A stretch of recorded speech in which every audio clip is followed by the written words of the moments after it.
दुनिया भर में इंडिया अब रैंक नंबर 3 कंट्री बन चुका है total number of corona virus cases के मामले में। यानी यूएसए और ब्राजील के बाद इंडिया में सबसे ज्यादा कोरोना वायरस के केसेस देखने को मिले हैं। तो इसमें कोई दो राहें नहीं है कि हमें एक अर्जेंट जरूरत है कोविड-19 की वैक्सीन की। जितनी जल्दी एक वैक्सीन आएगी उतने ज्यादा लोगों की हम जान बचा सकते हैं। लेकिन कितनी जल्दी आ सकती है एक वैक्सीन? यहां पर बाबा रामदेव के हिसाब से तो वो ऑलरेडी अपनी ट्रीटमेंट निकाल लाए हैं कोरोनिल, जो 100% रिकवरी रेट देगी 7 दिनों के अंदर अंदर, उनका ये कहना है। बहुत कंट्रोवर्सी हुई इसको लेकर, बहुत सवाल उठाए गए, इन पर एफआईआर भी दर्ज करा दी गई बाबा रामदेव पर इसको लेकर, और ये कोरोनिल कुछ स्टेट्स में बैंड भी है। लेकिन दूसरी तरफ दोस्तों, Indian council of medical research उम्मीद लगाए बैठे हैं कि 15 अगस्त तक, यानी हमारे इंडिपेंडेंस डे तक, इंडिया वर्ल्ड की पहली कोविड-19 वैक्सीन लॉन्च करेगा जो कि मेड इन इंडिया होगी। क्या ये रियलिस्टिकली पॉसिबल है? और बाकी दुनिया में क्या स्टेटस चल रहा है कोविड-19 की वैक्सीन का? आइए जानते हैं सारी चीजें आज के इस वीडियो में।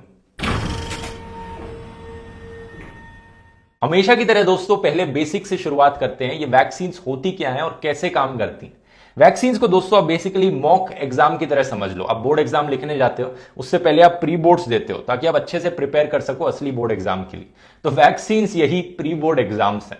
एक्चुअली में होता क्या है, जब आपकी बॉडी में कोई वायरस इन्फेक्ट करने आता है, वायरस नहीं, मैं पैथोजन शब्द का इस्तेमाल करूंगा। पैथोजन के अंदर वायरस, बैक्टीरिया, प्रोटोजोआ सब आते हैं। वो सारे माइक्रोब्स जो आपकी बॉडी में डिजीजेस पैदा करते हैं। तो पैथोजेंस जब आमतौर पे हमारी बॉडी को इन्फेक्ट करते हैं, अटैक करते हैं, तो हमारा इम्यून सिस्टम रिस्पॉन्ड करता है। हमारे इम्यून सिस्टम के 3 मेन काम।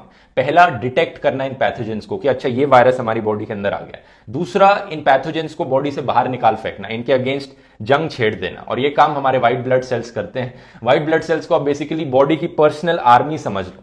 वो इस पैथोजन के खिलाफ लड़ाई कर रहे हैं और इन्हें बाहर निकाल के फेंक रहे हैं। और जब ऐसा होता है तो हमारी बॉडी में सिम्टम्स आते हैं, जैसे कि फीवर, खांसी आना, जुकाम आना। ये सारे सिम्टम्स ये दिखा रहे हैं कि हमारी बॉडी फाइट कर रही है इस वायरस से और इस वायरस को बाहर निकाल के फेंक रही है, इन पैथोजेंस को बाहर निकालने के फेंकने की कोशिश कर रही है।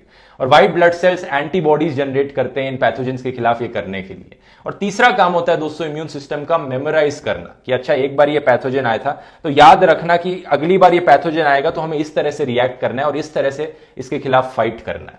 अब वैक्सीन्स क्या करती है, हमारी बॉडी के इम्यून सिस्टम को पहले से ही प्रिपेयर करती है मॉक एग्जाम की तरह। ये देखो, ये जो पैथोजन आने वाला है ना, ये ऐसा दिखेगा, पहले से ही अपनी मेमोरी बना लो, इसे इस तरह से फाइट करके बॉडी से बाहर निकालना है कि जब एक्चुअली में वो पैथोजन आए तो हमारी बॉडी प्रिपेयर्ड हो उसे फाइट करने के लिए। हमारे पास ऑलरेडी मेमोरी है कि उसे इस तरह से उसके खिलाफ एंटीबॉडीज जनरेट करनी है और उसे बॉडी से बाहर निकालना। तो ज्यादा इफेक्टिवली और कम टाइम में हमारी बॉडी का इम्यून सिस्टम उस पैथोजन से एक्चुअली में फाइट कर पाए वैक्सीन्स की वजह से।